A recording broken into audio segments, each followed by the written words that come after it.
So let's talk about the traffic light processing framework. You may have come across it and wondered, why is it all built on metaphors? Well, it turns out it's not just for show, it's absolutely fundamental to how the whole thing works. I mean, think about it for a second. When was the last time you could actually feel your amygdala activating or notice a shift in your vagal tone? It's impossible, right?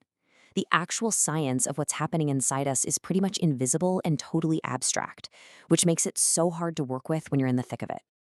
And this is exactly where the TLP framework comes in. It's so clever because it uses these simple, powerful metaphors like a traffic light to build a bridge from that complicated, invisible science to something practical that you and I can actually understand and use in our real lives. Okay, so here's our plan. We're going to look at how this framework acts as that neuroscience bridge, how it reduces our cognitive load, how it supports our self-regulation, creates a shared language, and ultimately, why it's such a powerful, functional tool. Right, first up, this idea of the neuroscience bridge. This is all about turning that abstract science into something we can actually get our hands on when it matters most. So how exactly do these metaphors help?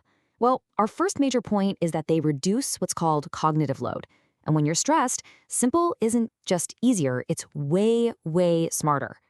Just look at the difference here. When you hear technical terms, your brain has to stop, process, and decode them before you can even think about what to do. It's hard work.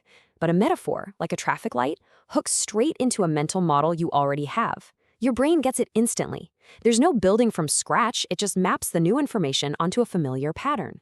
And the results of that efficiency?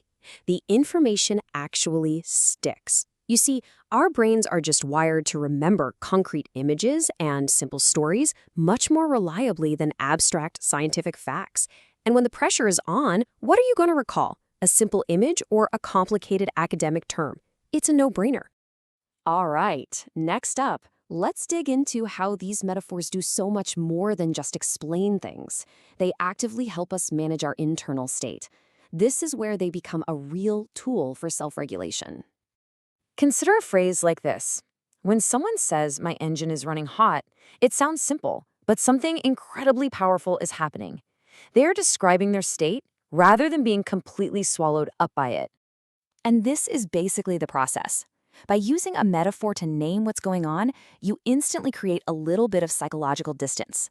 A small gap opens up between you and the feeling. And in that gap, your more advanced, higher-order thinking can come back online, letting you observe what's happening with curiosity instead of just reacting. Now, what's really fascinating is how this all expands beyond just ourselves. These metaphors give us a shared, neutral language that can completely transform how we communicate in our relationships, our families, even our teams. The difference here is profound, isn't it? Saying "I am failing" feels so personal, so full of shame. It's a statement about who you are.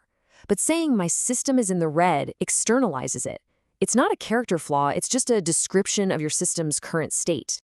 And this creates a common ground for talking about really difficult stuff. It lowers the temperature, reduces the blame, and just makes the whole conversation feel safer. It's also amazingly inclusive because it gives everyone a way in, even if they don't have all the right words for their emotions. Okay, let's pull all of this together. The key takeaway is this. In the traffic light processing framework, a metaphor is so much more than just a clever turn of phrase. It's a functional, working tool. That's what it is, a cognitive tool. Its entire job is to take all that complex, hard-to-grasp neuroscience and translate it into something practical, something memorable, and, most importantly, something you can actually use in the heat of the moment. And please, let's be really clear about this. This is not about dumbing down the science, not at all. It's about making the science usable. It's about empowering people with knowledge they can actually apply when they're feeling completely overwhelmed. So, we'll leave you with a thought to chew on. If a simple image, a simple metaphor, can be such a powerful tool for navigating our own complex minds, what other simple but brilliant cognitive tools might we be overlooking in our daily lives?